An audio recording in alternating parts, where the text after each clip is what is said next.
বিরুদ্ধে প্রতিবাদ করে নাই। একমাত্র সংগঠন ছাত্র অধিকার পরিষদের নেতৃত্বে সেই দিন আমরা ভারতীয় আগ্রাসনের বিরুদ্ধে প্রতিবাদ করেছিলাম।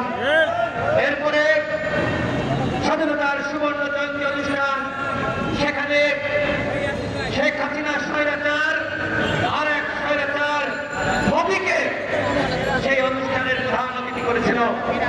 আমরা ওই সময় এত বড় সংগঠন হয় নাই। আমরা তরুণরা আমরা মোদীকে প্রতিহত করার ঘোষণা দিয়েছিলাম। আমরাই কিন্তু সর্বপ্রথম নেমেছিলাম, অন্য কোনো দল নামে নাই, এমনকি হেফাজতে ইসলাম নামে নাই। সেই সময় আমাদের ৬৯ জন নেতৃবৃন্দকে গ্রেপ্তার করা হয়েছিল।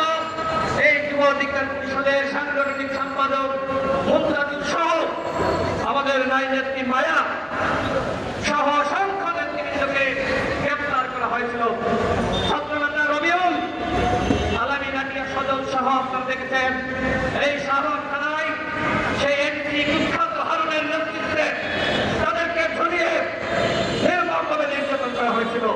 তাদের চোখে গোলমরিচের ঘোরা দেওয়া হয়েছিল, তাদের অন্ডকোষে একের পর এক লাঠি মারা হয়েছিল, তাদেরকে রিমান্ডে ব্যাপকভাবে হত্যা চেষ্টার উদ্দেশ্যে ওই এমপি কুখ্যাত হারুন তাদের উপর হামলা করেছিল, নির্যাতন করেছিল।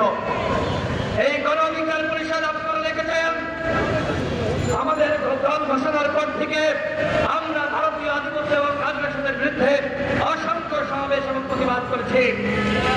আমরা এই পল্টনে আপনারা দেখেছেন ৭ই জানুয়ারি নির্বাচনের আগে এবং ২৮ অক্টোবরের পরে আমরাই সর্বপ্রথম স্লোগান দিয়েছিলাম হাসিনা মোদির নির্বাচন রুখে দাও জনগণ। এখানে সাংবাদিক ভাইরা আপনাদের কাছে সেই ফুটেজ এখনো পর্যন্ত সংরক্ষিত আছে।